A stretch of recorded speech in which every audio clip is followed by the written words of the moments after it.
Hello and welcome to Rosalie's Kitchen. Wow guys, I'm so glad you visited me today because do you ever have a great culinary experience in my kitchen? We're gonna make white pizza.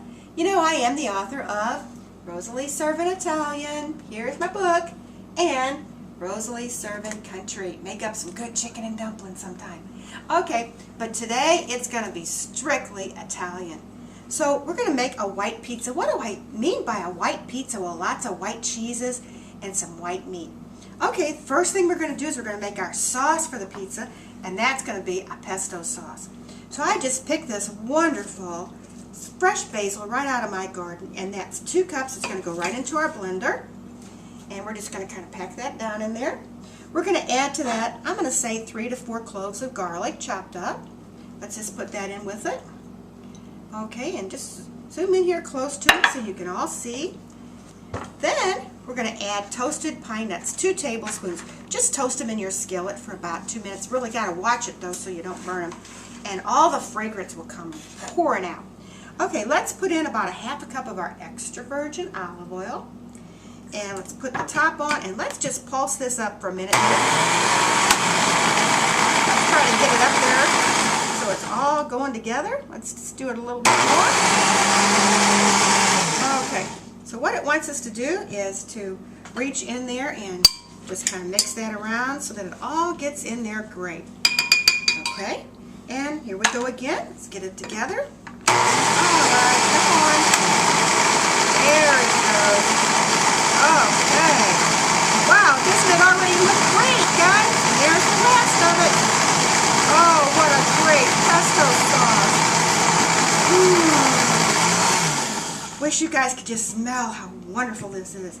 Alright, so that only took about a minute. We're going to pour it right on in here. And you want it nice and crunchy like that. You don't want to pulse it too long because you really want those wonderful leaves and everything to be still in a little bit intact. Okay. Now we're going to add to that the rest of our olive oil. And we're going to add to that well, we'll do our cheese later. Okay, let's put it back on one more time. And let's put it in there with the olive oil too. We'll just go ahead and stir that.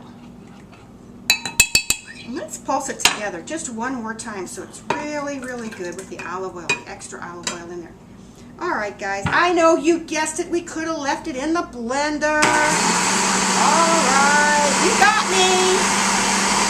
Hey, there it is. Alright, just perfect. So here we go with our pesto sauce. And before we actually put this pizza together, I want to show you what we're going to do. We're going to saute our chicken breast right here. There's our white meat. We're going to sprinkle with just a little bit of our coarse garlic salt with the parsley added. You know I always love that particular one. We're going to add a little bit of extra virgin olive oil over it. And we just so happen to have a few more of our little garlic, fresh garlic right over that. Okay, let's saute that and then we'll come back and make our dough. Alright, see you in a minute. Okay guys, look at this wonderful chicken breast that we used. I did use 2 bone-in chicken breasts and just cut the meat off. I like a little more flavor like that. Or you can use 2 skinless chicken breasts. This is enough meat for 2 pizzas. And this is my well-worn pizza pan, a 14-inch stone that we love to make our pizzas on. Okay, while that's still sizzling, I'm going to show you our dough. And with our dough, I have used exactly 4 cups of flour with 2 teaspoons of salt. Mix that together, and in a container like this, take your 1½ cups of warm water and 1 tablespoon of your dry yeast. Melt that together, put it together in your dough, and you come out with 2 great pizza doughs right here. Or you can use your own frozen if you want to, but this is going to be our pizza dough right here. To our pesto sauce, we are going to add 1/2 cup of our Parmesan cheese, and we're going to add the coarse sea salt, probably about 1/2 teaspoon, and a little bit of our coarse black pepper. We're going to just give a little taste there. That'll be our sauce for the pizza.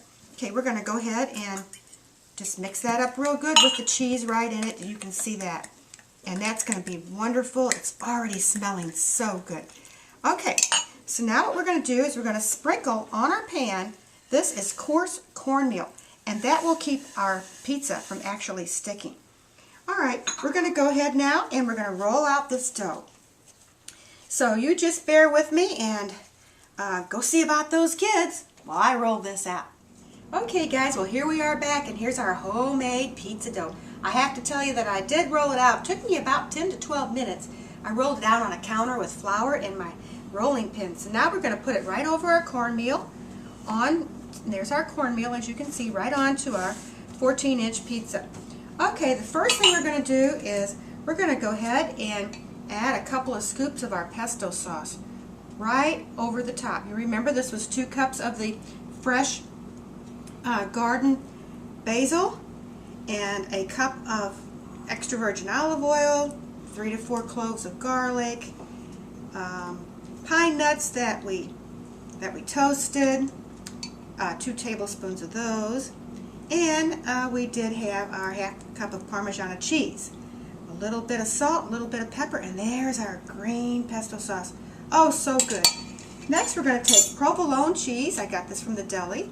We're going to add about 4 to 5 pieces of our cheese, and that is 5. We'll go ahead and put one more in the middle, so actually that will be 1, 2, 3, 4, 5, 6. Okay, now we're going to go ahead and add our white chicken sauteed in the garlic and the extra virgin olive oil with a little bit of our coarse garlic salt with the parsley added. Okay. And we have enough chicken here to make 2 nice big pizzas. You can also cut these up a little bit smaller if you'd like, but we're going to go ahead and place those nice like that, so everybody gets a good taste when they chomp down on this pizza. Alright, and as I said, you can make these as small or as large as you'd like. Next we're going to come over here with our baby portobellos. Wow, don't those look beautiful. Alright, let's go ahead and slice a few of these right around. Those are our baby portobellos. Give a lot of flavor. These mushrooms are so good. And of course, anything that you don't like, just take it off your pizza. You might even want more than I have here. Alright, so we do have the baby bellas. Next we're going to go with our wonderful sun-dried tomatoes. Oh, don't they look so good. Just come on in and really zero in on this so you can really see good. Okay, there's our sun-dried tomatoes. Next, now we're going to go ahead, and I love black olives, so I'm going to put a few on my side. My husband doesn't, so you can do that as well. Okay, next we're going to go ahead and we're going to add our shredded mozzarella. And let's give about a good cup of that right over the top, because we have 2 cups in this package and they're going to go for both pizzas. Alright, now we've got it so beautiful, we're going to add, believe it or not, spinach. And we're going to add 2 cups of spinach right over the top. This is fresh little baby spinach. It's been washed. We're going to add that right over the top. Wow, that's looking so good. And this is just going to melt in your mouth with all the different cheeses.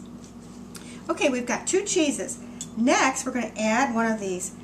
This is buffalo mozzarella, and it has been soaking in water. That's how you get it from the store. We're going to add a few of that right over the top just to make this so pretty. And there it is, our buffalo mozzarella. Wow, this is going to be so good, guys. Okay, doesn't that look so pretty? Now we're going to garnish that with a few more, just for color, of our sun-dried tomatoes. And we're going to sprinkle, if you want to, a few of these hot pepper flakes, just a few. Okay? Now, next we're going to add our Parmesan right over the top. We're going to bake this at 450 degrees for about 10 to 12 minutes. Alright, I can't wait till you come back and taste this. Doesn't this look beautiful? See you in a minute. Alright.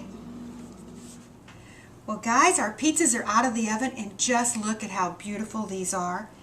And they're melted. I did reduce the heat to about 400, maybe 425 at the most, and they cooked for about 15 minutes. Now here's a tip. If you let these pizzas sit after you've put them together for about an hour or 2, your crust will even be crunchier and it will rise more. But if you're in a hurry, then you'll have to go about 15 to 18 minutes. Okay, let's garnish with our fresh basil on the top. Just